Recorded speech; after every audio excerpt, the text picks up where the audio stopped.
मंच पर बैठे हुए सभी नेतागण, यहाँ पर पधारे हुए हमारे मीडिया के दोस्तों, सारे नाम लेने की वजह से यही बेहतर होगा कि जो कोई स्टेज पे बैठे हैं सभी को मैं नमस्ते करते हुए अपना 4 शब्द आपके सामने रखूंगा। आज की ये जो बैठक हुई ये बहुत ही ठीक ढंग से सभी पार्टियों ने मिलकर चलाया। इसका उद्देश्य क्या था ये तो उद्धव ठाकरे जी ने कहा है और हम इसकी कोशिश बहुत दिन से कर रहे हैं। जब मैं बेंगलोर में था उस वक्त भी जो वहाँ पर मीटिंग हो गई थी, इससे पहले पटना में हो गई थी। उसके पहले तैयारी के लिए हमने मेरे घर पर भी राहुल साहब और नीतीश साहब, तेजस्वी और हमारे पवार साहब सभी मिलके एक बार बात किए। उसका एक ढांचा बना। उसके बाद जो नीतीश साहब के पटना में पहला मीटिंग हुआ, उस मीटिंग में एक एजेंडा तय करने की बात हो गई और उसके बाद में बेंगलुरु का हुआ। अब यहाँ पर मुंबई में आज सभी लोग मिलके अपनी बात को रखे और खास करके सभी को एक ही, सबका उद्देश्य एक ही है कि महंगाई को कैसा कम करें, इसके लिए कैसा लड़े, अनएम्प्लॉयमेंट के लिए कैसा हम लड़े। और इतने प्राइसेस जो बढ़ रहे पेट्रोल और डीजल के, और खास करके मोदी जी हमेशा 100 रुपए बढ़ाते हैं, 2 रुपए कम करते हैं।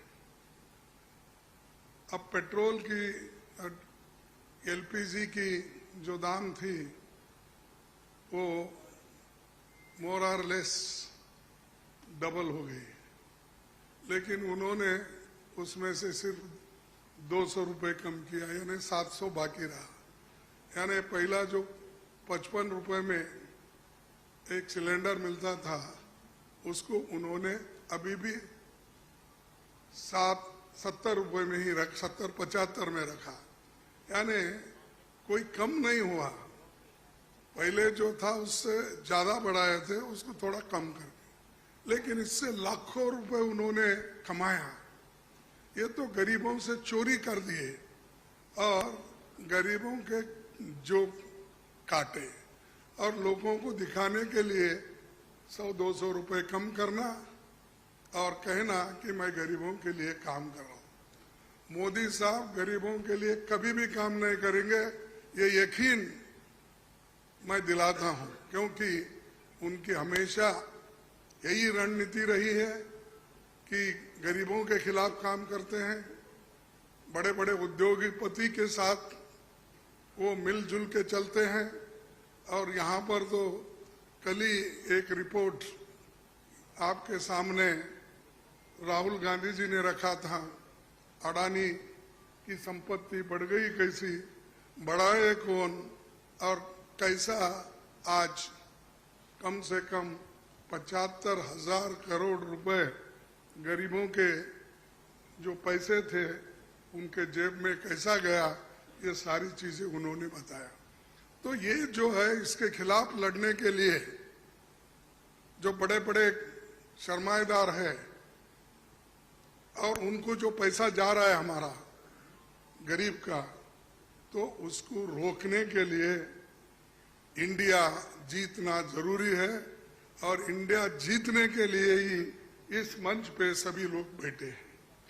तो इसीलिए हम एक जो तय किए हैं, जो रेजोल्यूशन भी हम आप देखे हैं, और उसी ढंग से उस रेजोल्यूशन भी काम करेंगे।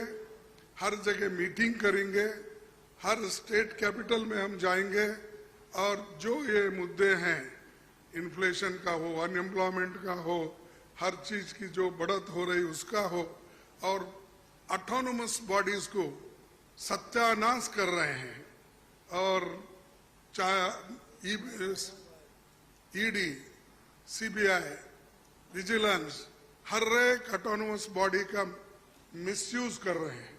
ऐसा कभी नहीं हुआ। मैं भी मोर और लेस शरद पवार जी साहब के बाद मेरा नंबर लगता है। मैं भी 55 साल से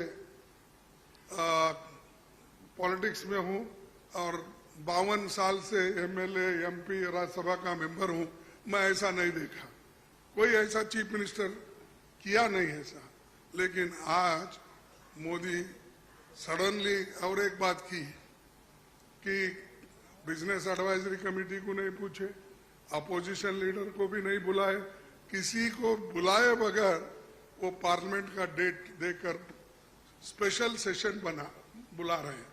अरे स्पेशल सेशन, मणिपुर जल रहा था तो आपने नहीं बुलाया, कोविड के वक्त नहीं बुलाया, जब आप चाइना अपनी जमीन हड़प कर ले रही है, कब्जा कर ली है, उसके लिए नहीं बुलाया। लोग तंग और तबाह, इसमें ये हमारा नोटबंदी के वक्त परेशान थे, माइग्रेंट वर्कर परेशान, उस वक्त नहीं बुलाया।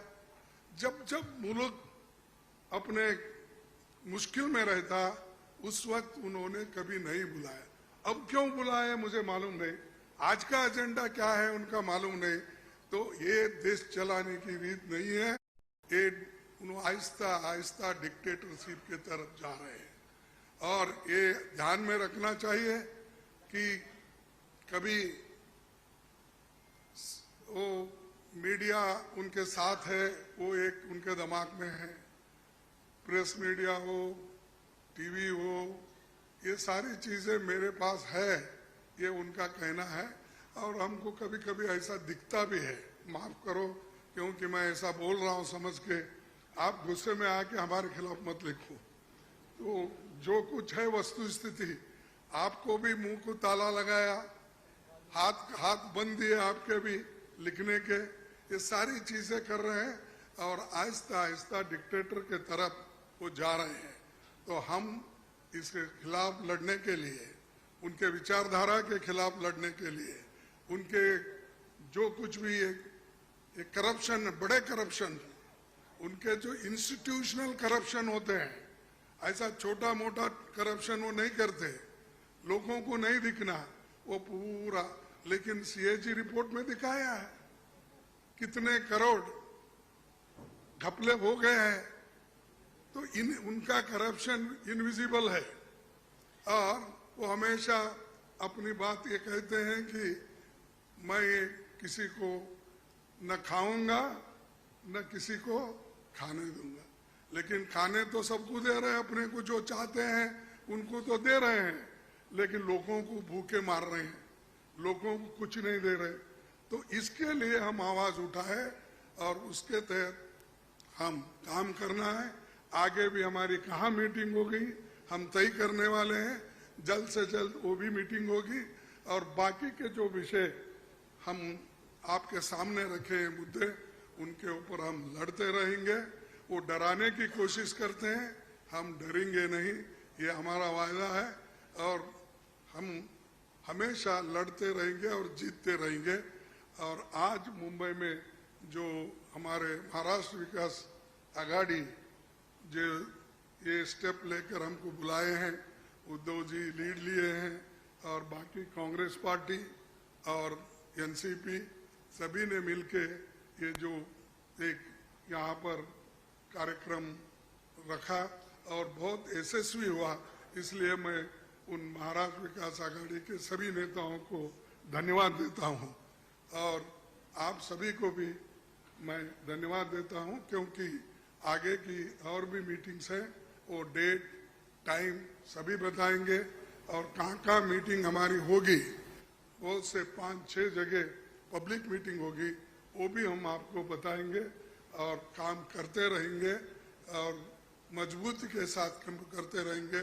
इसको ढीला करने की कोशिश मोदी जी कितना भी कोशिश करे, हम वो डरने वाले नहीं है।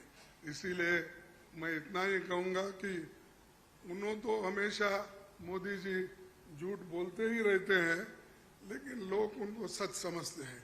लेकिन अभी भी मराठी में एक कहावत है, खोटा बोला पण रेटून बोला, तो ऐसा उनका है। इसीलिए सब झूठ बोलते जाते हैं, लोगों में भ्रम डालते हैं, तो वो सबको हमको एक्सपोज करना है, हम करते रहेंगे। धन्यवाद।